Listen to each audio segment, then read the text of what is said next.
one of the great things about session-based training, like 2 or 3 days a week, is if you don't come in, you lose your session. So like a lot of people are like, I'm not losing my damn session off. Well, if that's enough to get you out of bed at 5 o'clock in the morning, then we're going to use it, right?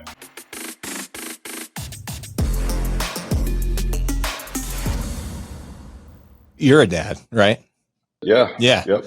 So my kids, anytime I'll we'll be eating dinner, we'll be out, we'll do something. And, a lot of times if I say something, it is a dad joke and it's not intentional. Yeah, I think it's funny. They don't think it's funny, right? They're not laughing. But I always tell them, like, just keep that in your back pocket, 10, 20 years down the road. It'll be You're good. going to want this. Yeah, you're going to want this stuff. That's right. It's good material. It is. I mean, ours are so bad and so dumb, but it's just, I find them hilarious. And you've probably seen the videos of like the 2 guys on the dock that just sit there in goofy clothes and tell each other dad jokes and try not to laugh. It's like, I thought about doing a whole, since it's become like a thing with us now, I thought about shooting one similar where we're just in like cheesy workout wear, like sitting in the gym, just going back and forth telling dad jokes. We could make a whole series out of that. It'd be so silly, but it would be good. So anyway, it'd be fun too, man. Yeah. Yeah. And one of our core values is humor with a touch of crazy. So it's like, look, if we can't display that, and if somebody listens to the podcast and they're like, there's a lot of good content in there, don't get me wrong, we get down to business, but at the same time, if they start and they're like, these guys telling dad, I can't do this. It's like, well, you're not going to fit in our system very well. If you take yourself that seriously, you're probably not going to be a good franchise partner. And so that's why we do it. And people that like it, and they fit in really well. You were voted as the fastest growing franchise. Yeah. Fitness. Yeah. Well, it was in the last quarter of 23, we were the fastest growing fitness franchise in the world. And that was just based on number of licenses awarded. So we were moving, that's for sure, and still are. We are up almost 200% in licenses awarded in this first quarter over last year in this quarter. So couldn't be doing any better, to be honest. So you've been on the show before. I love having you here. I always gain good insights, good material. So some of the stuff I wanted to dive into today was really about how you build into group fitness or small group training, because some of these other brands, some of these other franchises, I just had this conversation last week with a lady who bought into a different franchise. Her frustration, she's been doing it for 5 years. Her frustration was that she got into this thinking that she was going to get all this support. She was going to get kind of the turnkey solution, so to speak. I mean, that's the whole point of franchising. McDonald's went out there, they kicked this thing off, right? Take you through, McDonald's University or Hamburger University. And all of a sudden you have the tools that you need to go ahead and be a business owner, a business operator.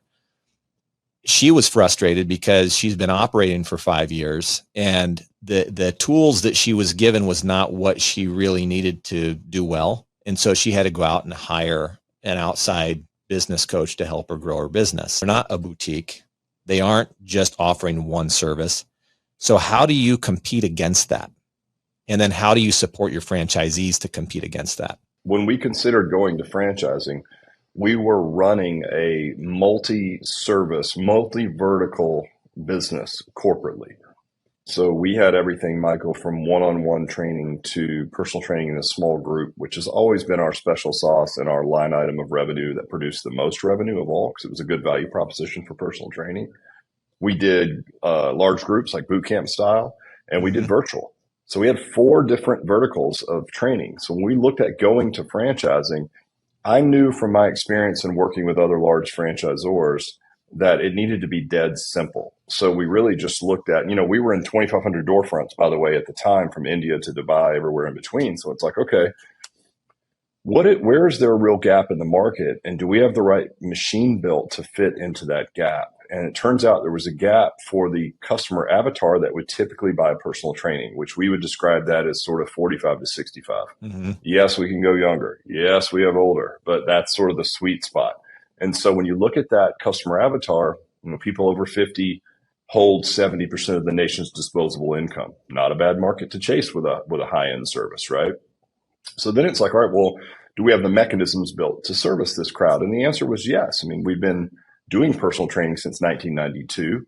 Sure, the first 10 years were in a one-on-one setting, and then we moved that, all of that business, 3,000 one-on-one sessions a month, we moved that to personal training in a small group, which by our definition is up to 6 people.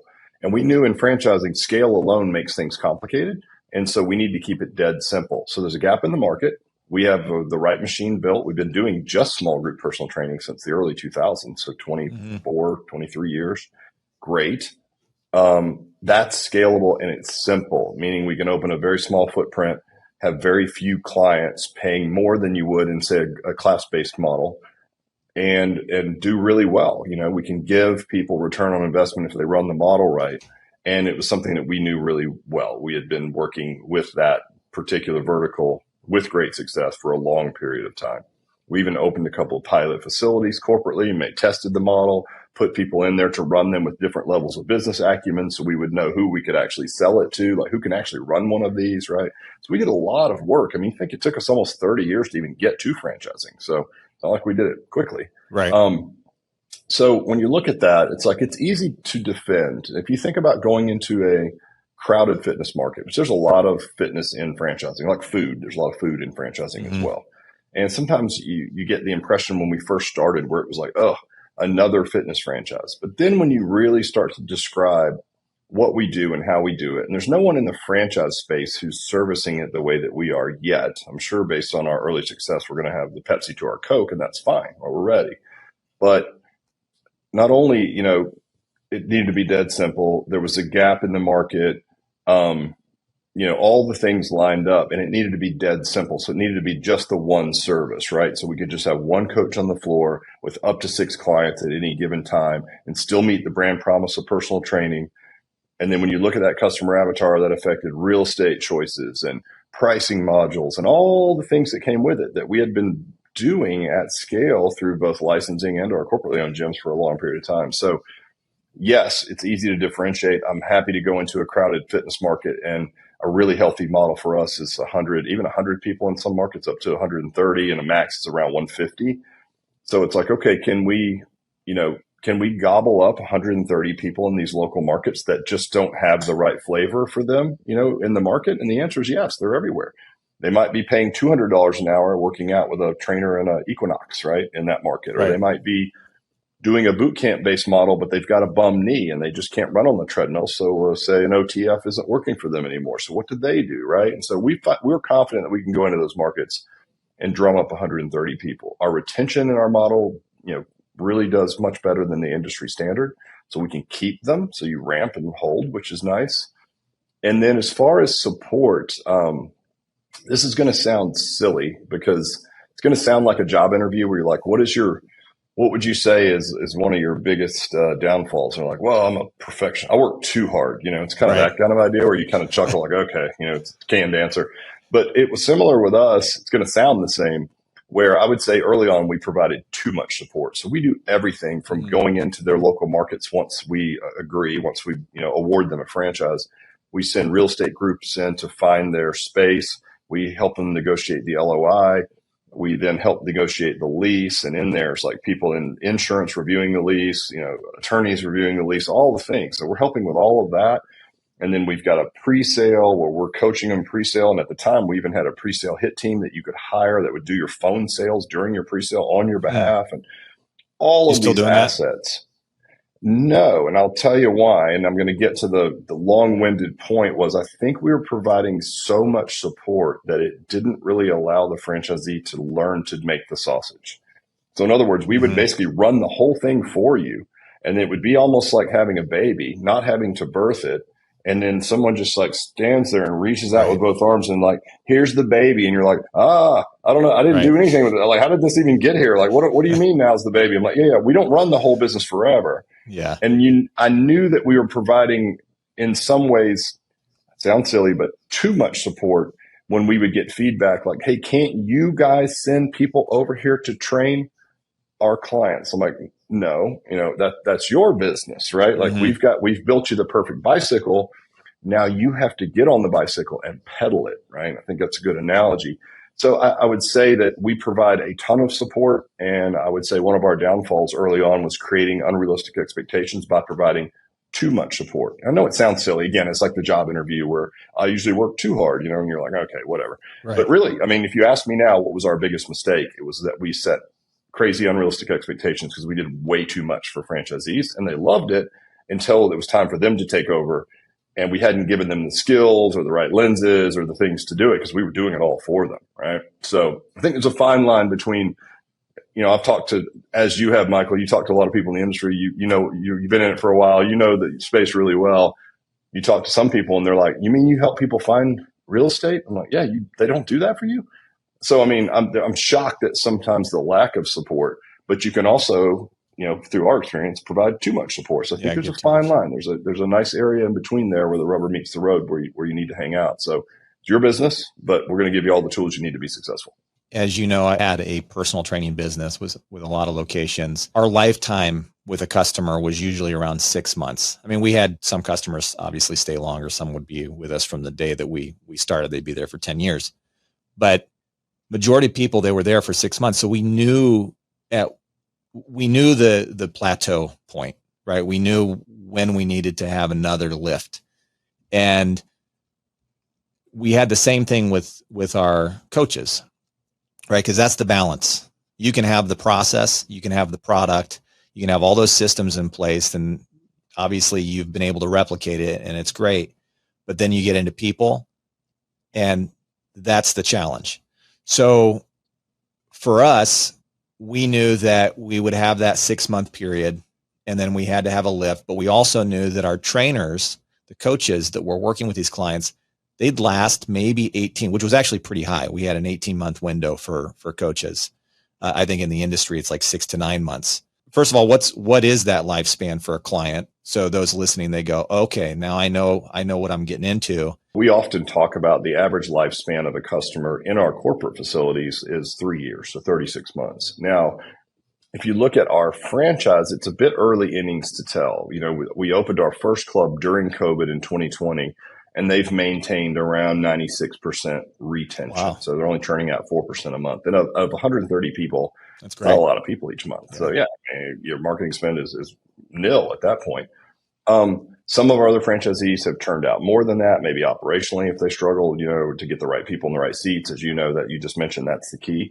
And so our retention is really good. It's too early to know what the average lifespan is of a customer, but what we're seeing is to get those people that are going to stay 3 years, especially after a grand opening, it's probably going to take 6 to 9 months for the dust to settle. You might land that top 80 to 100 that are going to stick right off the bat for 3 years, but I think it's unrealistic to say we're going to sell 130 memberships to a family of people that's going to stay with us for the next 3 years. Like, you're going to miss on some. It's not their cup of tea. They move. I mean, things happen. Then the dust settles, and then you keep growing. And then around that 6 to 9 month point, you stabilize. And those are the people you're going to stick with for a long period of time. So we anticipate it being similar for franchisees. It's just too early innings to know because most of our clubs have been open the longest for like 2 years at this point. So, and they're doing well, but I can't tell you how many years because there's people that are still there, and we'll have to run the averages on that. So far, so good. What about the coaches? Yeah, that one's been interesting. So, we provide a lot of tools. I think if you just zoom out and say, okay, like, how do we identify the right people? It's like, okay, what's going to make people stay? It's like, okay, we'll pay, first of all, right? And then we run EOS, and through the EOS system, there is a criteria, checking boxes through core values, and it's called GWC, which essentially stands for gets it, wants it, has the capacity to do it, right? So we can make a relevant offer that beats the market pay. And I think you start with that, you're in a pretty good spot. You're going to be able to attract better talent if you can pay more. I think that's underestimated for most people. It's like, oh, it's cool here. I'm nice. And that's all great. But like, people have to pay their bills, right? So if you can pay better than market rate and you can do guaranteed pay, like salaries and pay time off and benefits and all the things that we have procured on behalf of our franchisees that they can grab and then take to market, you're going to find, better people. And then through the lens of gets it, wants it, has the capacity to do it, we have a screening test that we provide to franchisees that they can use as well. And it's specific to the positions in Alloy because, as you know, Michael, sometimes you hire people and they look really good on paper, and then you put them into a specific role, and maybe they're a great coach, and they do good selling, say in person, but you put them into a role where they have to like get people to the gym, which means they have to get on the phone and do follow up and hear no a lot, which can be Right. demoralizing if you're not wired the right way. Then they're not good in that position, right? So we have a screening test because we want to not only put the right people on the bus, but we want to make sure they're in the right seats. And it's really only it's only 3 employees typically, right? You've got your director, you're a full-time coach, and a part-timer, or maybe 2 part-timers, depending on how part-time they are. And so making sure, first of all, we can pay more than average, right?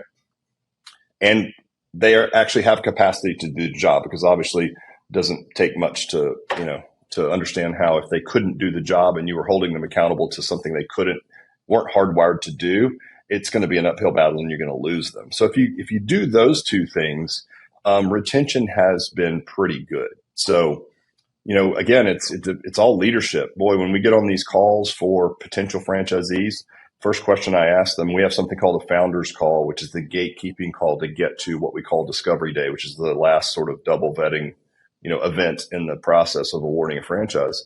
And I'll ask them, tell me about your leadership experience, because their ability to attract, hire, and lead really good people is going to be the crux move of this whole business. And I know you're nodding your head because you've scaled a large personal training business and done really well with it. The people are the key. And so if we can have a vendor to help you identify them, we can offer, you'll be able to offer a better than market rate comp package with benefits and everything. Great. Here's a screening test to make sure they're hardwired to do the thing you're asking them to do, because that won't work if they're not. And then lastly, here's how you interview them, right? Based on our core values. It's giving you the best chance of success. So if you do all of that, I don't know what the average is. To your point, I used to sit on the board for ACE, which is American Council on Exercise. And the average stay for most personal trainers, just on average, and it didn't give the environment necessarily, but it was under a year, right? Right. And we've got a lot of clubs that are keeping coaches for longer than that thus far. But again, it's so early innings. I don't know what the average stay of a part-time trainer, as an example, in an Alloy is going to be. We would obviously assume part-time would be less stable than like a full-time salaried position with benefits, right? But I don't know yet. As far as directors and head coaches, they tend to stick around because the comp's pretty good and the job role is not awful. It's again, you're in the director position. You've probably sat in seats or coached people in seats where it's 99% sales, because you've got a lot of churn on the back end of these, class-based models. You got to sell 60 memberships a month and net grow by 15 because you're churning out, 30, 45 on the back end. It's like, that's a racket. And you're basically a salesperson that just happens to sell fitness. Well, if you're only churning out 4%, and you're only having to sell like 5 or 6 a month, you're really doing fitness mostly, right? You're just taking care of the flock, and you can ask for referrals and fill up your gym that way. That's a much better environment. So you're going to keep people around longer if they just get to do fitness and they're not basically just full-time sales. So it's a lot of words, but I hope that helps you understand like the landscape. And I don't have a concrete answer for you thus far, unfortunately, but we'll see it. We're anticipating it being better than the industry average, better than that 12 months, but we'll see. Well, I think, there's a lot that you said there. And there's a lot I did say a lot. But there's a lot of material there on exactly how this thing, to your point, I mean, you're still unfolding this thing, right? It's not totally running at full speed right now. You've got, for the most part, all the pieces in play, and you're trucking along, and there are a lot of things evolving as you're growing your brand. So to that end, right, you've been involved with some other franchise groups, and you sat on their board, you've advised. In those scenarios, one of the things that I've seen franchisees come and go. I've seen locations shut down. That's like the worst thing for franchisors, knowing that you have locations shut down, and because you want your unit growth. And you're looking at this and you're going, how do I keep good franchisees? No different than the franchisee themselves wanting to keep good people and do their due diligence on having a proper interview and qualifying. How are you guys qualifying a franchisee that's coming in? Because to your point about growth and kind of this whole thing evolving and not having these metrics yet, you also are kind of putting together the playbook on looking for the right franchisees, so that way they stick for a long time. They do have a good product that matches exactly what you had laid out. So that way, if they do go sell, they have something that has some value, in the marketplace that they can sell, and they're not selling because someone's trying to sell off they're here, catch the knife.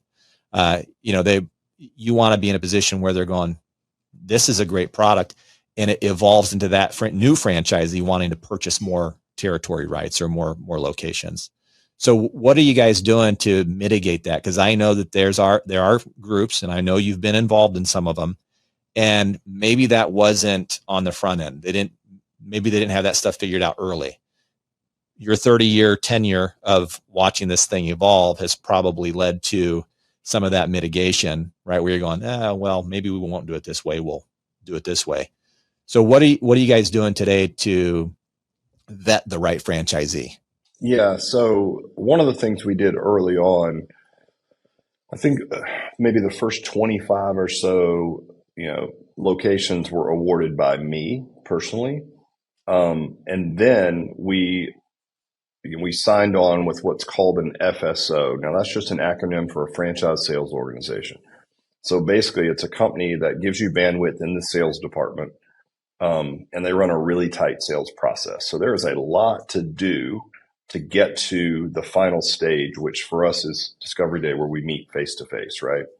So it's everything from brand overview. There are financial qualifications, which are really important because being underfunded is the worst thing that can happen to you. So you have to meet certain financial criteria to qualify. You have to understand the brand. Got it.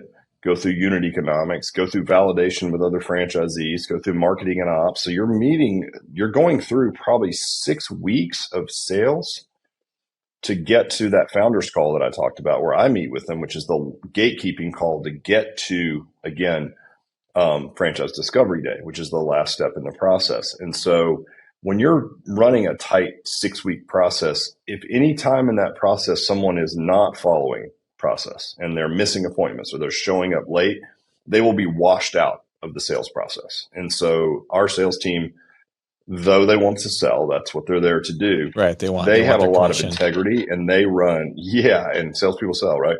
And they have a lot of integrity, and they run a really good sales process. So, a really good metric for us is when we get people to confirmation day or discovery day, our percentage of folks that get awarded is very high. They say yes because they really want to be there, because they really had to work through this sort of, lengthy process that's not easy to get through.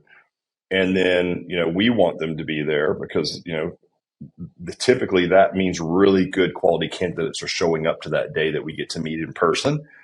And then normally we both decide to move forward. So I think it sounds like an odd word, like our close rate, but it's more around, we're awarding people is, around 85%. So you can imagine 85% of the people that we ever meet end up moving forward together. We like them, they like us. Well, that's because there's a really tight process on the front end. I would say that that's very important, because choosing the wrong franchise partners will be the kiss of death, right? And I mentioned earlier, asking on those calls, like, what's your leadership background? What's your leadership experience? Then I say, listen, if you choose the wrong people, it's going to be a tough road to hoe. I want everybody on the call to nod, right? And I'm like, I don't see you nodding, so-and-so. Oh, sorry. And I'm like, yes, I need you to understand. Like, I need to know that you understand that this is the crux move, right? Here's the assets we give you, bandwidth and help in this regard. But you have to sit down with someone and say, hey, come join me. Let's go change the lives of 130, 150 people in this community. And I need to know that you can do that. We often use this statement, are you the person you're looking for is looking for? And what I mean by that is, like, can I envision the person I'm talking to sitting down with what I know makes the ideal face of an alloy and saying, who's with me? And that person looking at them and being like, I can work with this person, right? So that's a big part of it. But having that really hard vetting 6-week process on the front end, there's plenty of candidates, Michael, that enter that process that don't, cross their T's and dot their I's. I never even get to talk to them because, like, if they don't follow a process, they're washed out before they ever get to us. So that's a credit to, they're called the REPM group, REP, apostrophe M. They represent like 14, 15 brands now. And they're great. I mean, they do a fantastic job vetting really good candidates for us. And so we don't even have to mess with it. And when we meet them, they're usually pretty darn good. So that's how we do it. That really helps. And I would recommend, if you're not going to do that, definitely hire someone who can teach you a really solid sales process and make sure you stick to it, especially early on, because boy, you're going to be so excited to sell like anybody that has a pulse and has some money in their pocket, but it's a terrible idea. It will come back to bite you. And we've made that mistake on maybe one occasion where we didn't, and this is when I was selling on my own, and we weren't running as tight a process as we were later. And we awarded someone, and it was just a really bad idea. Now, thankfully, they sold to another franchisee that's doing well. But I wouldn't want to go through that again, because you spend an inordinate amount of resources, time, and energy, on those struggling clubs. And it's kind of like the old NPS score, right? Net Promoter Score, where if you're really low down, you're probably not going to move up. You can take a mid-level performer and make them a great performer, but you can't take an absolute, someone who's really struggling and move them up. There's just too many things at play that make them that way, and you just can't overcome those. So yeah, man, choose the right partners, run a tight sales process, and that's been super helpful for us. Perfect. You just landed on what I wanted to ask you next, which was partnerships. So I've been in business in a couple different facets of industry, a couple different verticals, not always just in fitness.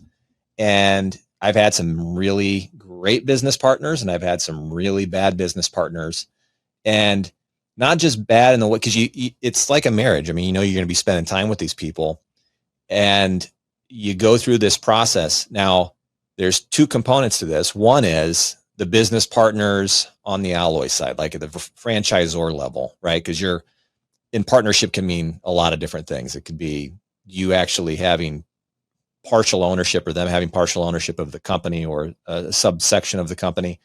And then you have franchisees who you guys are selling to, and they have partners. And one of them could be a dog and just really slowing the whole process down, or, making things hard for you guys as a franchisor, trying to give them the material they need.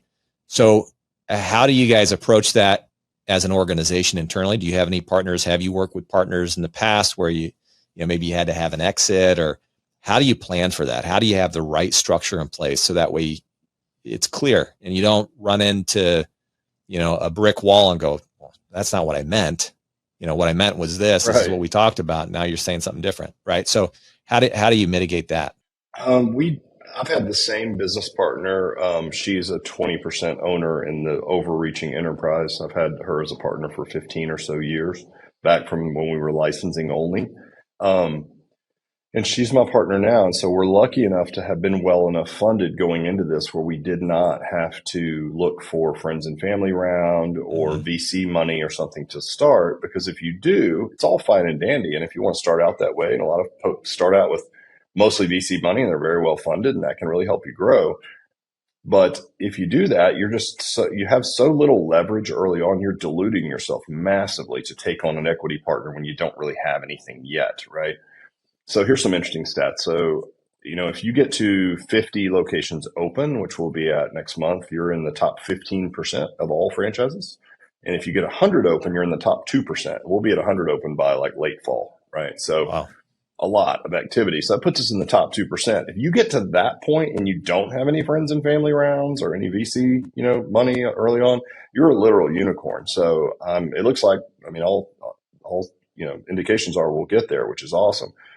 I don't know. I haven't personally experienced any hostile partnership situations in any of my history, but I've seen a lot of them, right?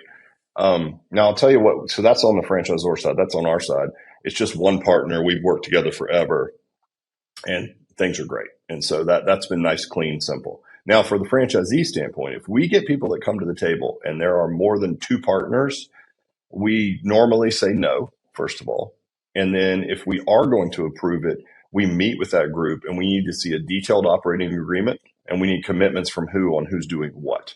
Because before I got to franchising, and you've seen this a million times, Michael, I can't tell you how many times when we were licensing, when it didn't matter, as long as you were paying us, you could take the license and do what you wanted with it. It wasn't, the controls weren't in place.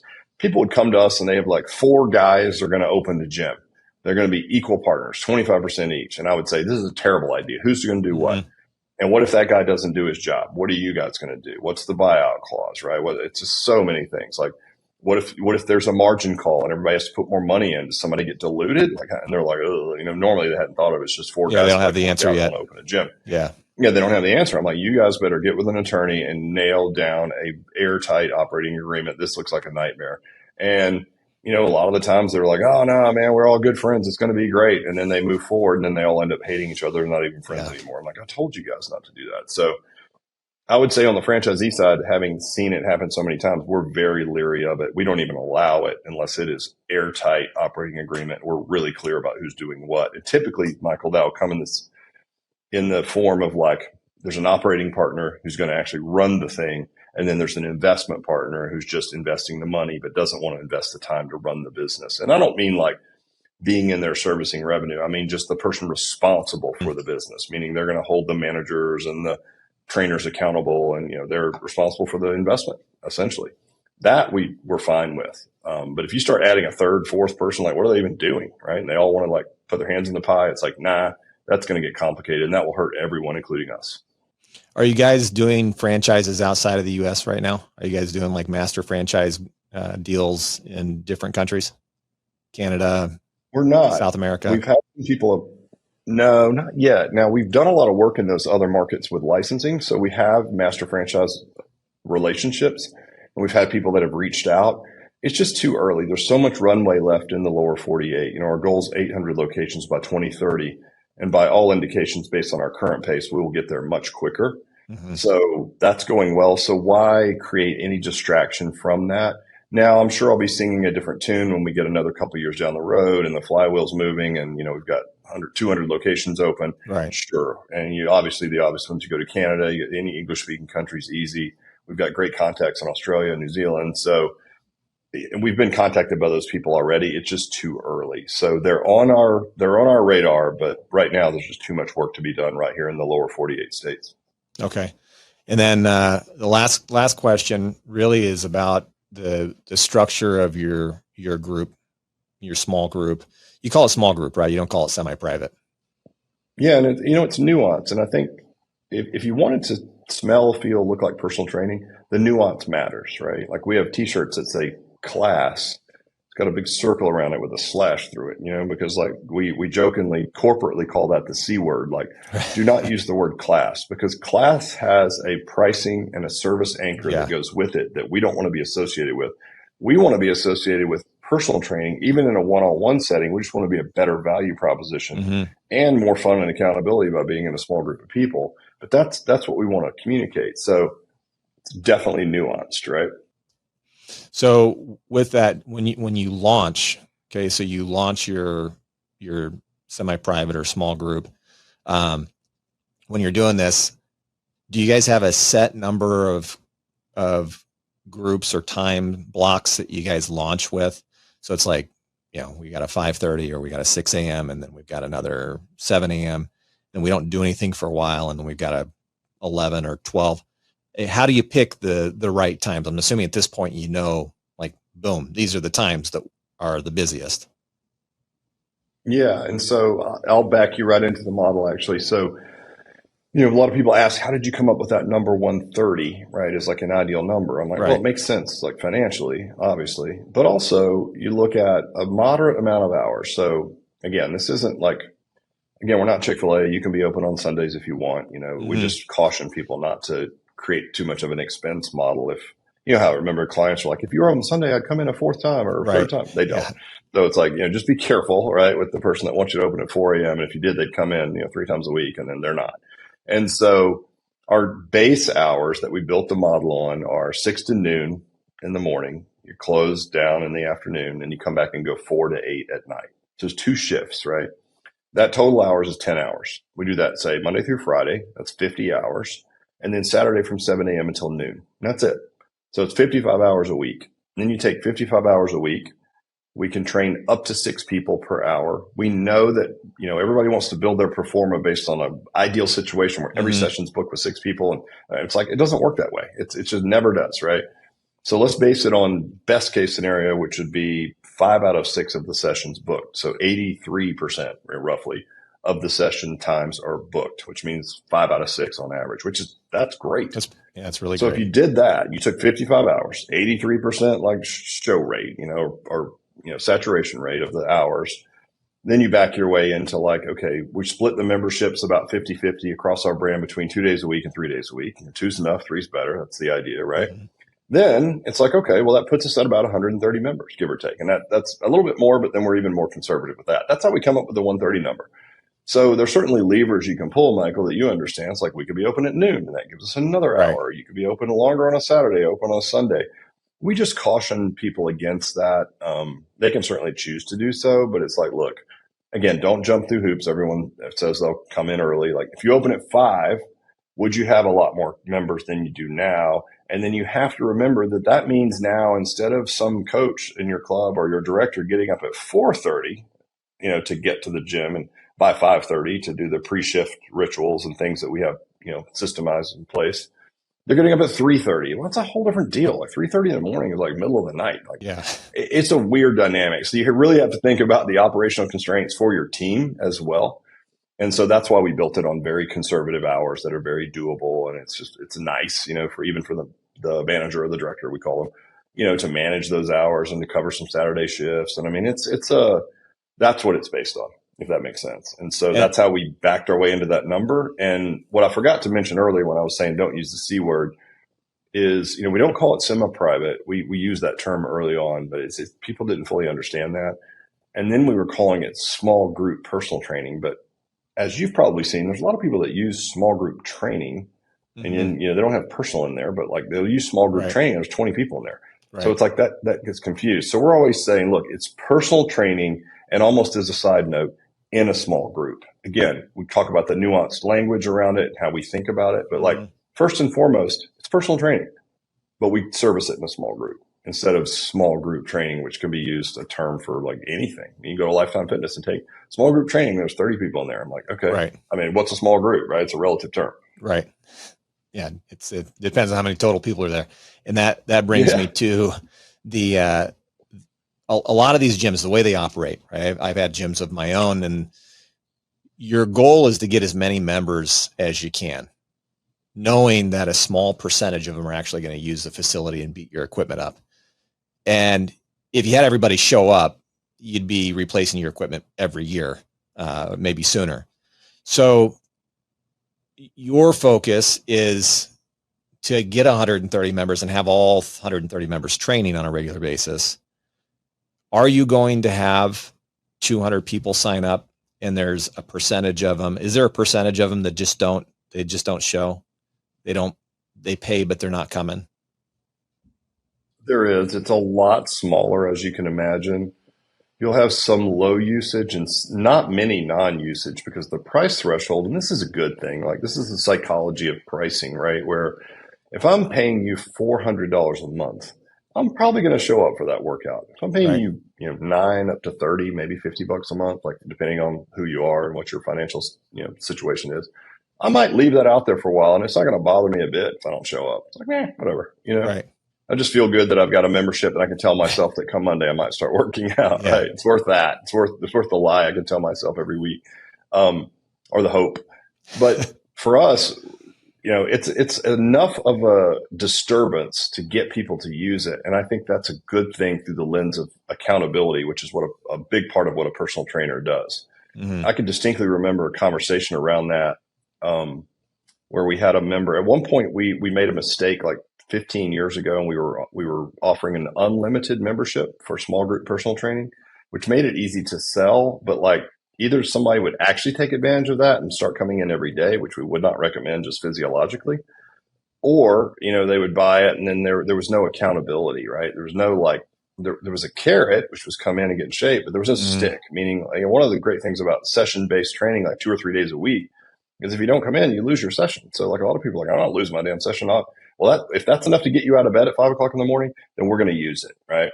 I could distinctly remember when we had unlimited, though, we didn't have the stick. And so we came up with a late charge fee because we needed something to get people there. And we had a guy, and he was 3 days a week, and boy, he was canceling all the time. And he was probably averaging 4 to 6 times a month. And he was racking up all kinds of late, cancellation fees. Yeah. And so imagine he's paying $450 a month or something. And then he gets another charge on his card for another $200-300. Yeah, he was not happy. And he had financial means. He just didn't like it. And he came in, sat down, meet with our director. And our director just didn't even give him a chance to get started and said, listen, before we get into this transactional conversation, where have you been? Like, you made a commitment to me that you're going to work out 3 days a week. I'm calling you. I'm doing everything I can to keep you accountable. And you're still only showing up 4 to 6 times a month. So before you get upset with me, why are you not coming in? And he's like, oh, I'm busy with travel. And he's like, well, I've always had that. So like, you still said you could come in and now you're not. That's a commitment you made. This is about your fitness. And he's like, listen, these late fees, we're not Blockbuster. That's not like a revenue source for us, right? As a matter of fact, we'll donate it to charity if you want. It's a mechanism to get you to show up. And he's like, this guy was like entrepreneur of the year, through Entrepreneur Magazine. This guy was a stud. So he's doing well financially. And so he said, listen, apparently, the late fee, I think it was like $25 or something.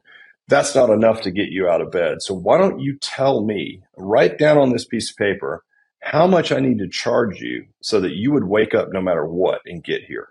Like, is it $1,000? Is it $20,000? I don't know what your financial situation is, but give me a number that would make you show up, that it would disturb you enough that you wouldn't come in. And then I'll donate all of that money to charity so that you won't think we're trying to pocket that. And he was like, ugh, then he got it. And then he apologized. Then he started coming in 3 days a week, and lo and behold, he got in great shape, and then thanked our director for that really difficult conversation. But I think that's what we're trying to do as a brand, and that's a harsh story, but like, that's what we're trying to do as a brand. And I think in that environment, we're not going to have a lot of low or non-users. And part of it is the price. And I like the high price because that's going to make people feel disturbed enough to use it. And if they use it, they're going to get what they want, which is they're going to get in great shape. So that's our philosophy on it overall. Rick, I really appreciate you being on again. I want people to that are listening, I want you to find out what Rick's doing, because his business is growing fast. If you don't get in now, you might miss the train.